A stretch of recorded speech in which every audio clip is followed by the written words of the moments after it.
Everyone, and welcome to my SLE final assignment. So my name is Vedricha Panadiwal. I am a part of the Academy for Mathematics, Science, and Engineering. I interned this year at P3 Communications in Morristown. My job was to conduct tests on phones' battery life and data. My mentor was Michael Caballero, and he was the director of our P3 group. So overall, I had a great time at P3. My day consisted of running various tests on phones, writing reports, sending out the reports to engineers from different companies. Google, Samsung, and LG were my top 3 companies that I work with, and conducting field tests with engineers from these companies. On a normal day, I would finish around 5 to 6 tests on the phones and do around 2 to 3 field projects. My first CTE standard is to use technology to acquire, manipulate, analyze, and report data.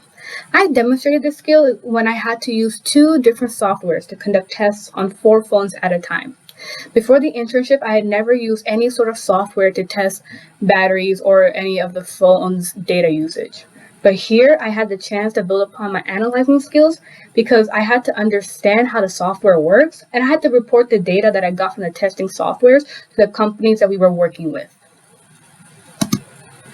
My second CTE standard is to apply science and mathematics to provide results, answers, and algorithms for engineering and technological activities. I had to calculate some of the results and compare them to the testing standard that was provided to me by the company. So if the phone passed, I would just let them know. And if the phone did not pass the test, then I would either retest it again just to be safe, or I'll send the email to a company and say that you may have to check your phone or the battery or data or whatever the issue was. My skills improved as I had to calculate these results and report to the company every 2 hours. A battery testing would last around 2 hours, and a data testing would last around 24 hours.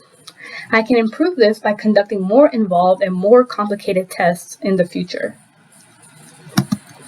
My third CT standard is to apply critical thinking skills to review information, explain statistical analysis, and to translate, interpret, and summarize research and statistical data.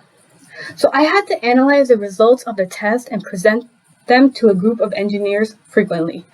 I built my skills through practice because I did this every day.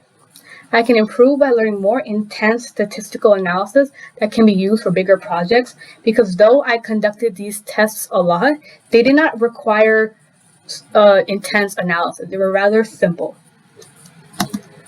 My first CRB is to communicate clearly and effectively and with reason.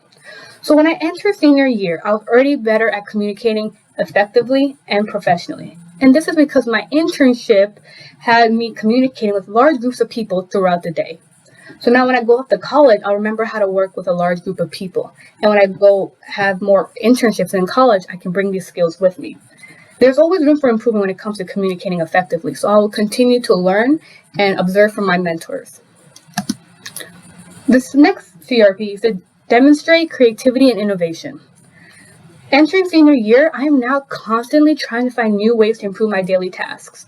This is because when I was at P3, I had to constantly find easier ways to conduct tests more effectively so I can get more tests done throughout the day and be more productive. Now going forward, I'll always try to find more ways to be effective and productive when I go off to college. The next CRP is to work productively in teams while using cultural global competence.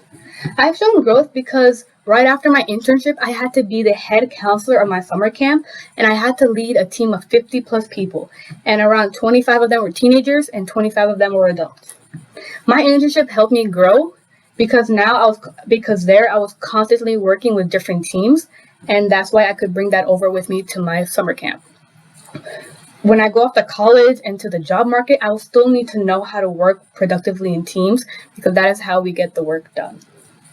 Top 3 takeaways. Number 1, you get what you put in.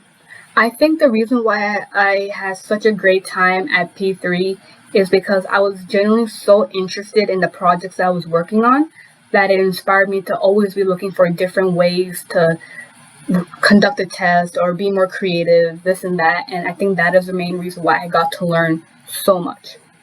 Number 2, learning how to communicate your work to your coworkers is extremely important. Obviously, I was the youngest one in the room at all times, and I was working with all of these well-experienced engineers. In the beginning, I was hesitant to communicate my ideas or thoughts or questions with them because they were so experienced. But I realized that learning how to communicate professionally and effectively is super important. Number 3, the best way to gain new skills is by doing more projects with it. I truly believe that reading from a book or asking questions or observing can only take you so far. And sometimes the best way to learn something is to just dive in and try it. Through trial and error, you figure it out, and I think that's a really good way to learn things as well. My advice for rising seniors. Number 1, start looking for internships by the end of junior year. I feel like if you wait too long, then it will add unnecessary stress. Number 2, try to get started in the summer. I knew that I was going to be extremely busy in the fall and in the winter. So getting started in the summer was extremely helpful because I got to knock out so many of my hours, which made life much easier later on. Number 3, don't be afraid to ask your mentor questions. Your mentor is there to help you, and you can learn so much from them just by their experiences and their advice. Number 4, be open to trying new projects. The internship is a perfect time and place to really discover yourself, and you can try all the different types of projects to learn your strengths and your weaknesses. Thank you for listening, and good luck to rising seniors.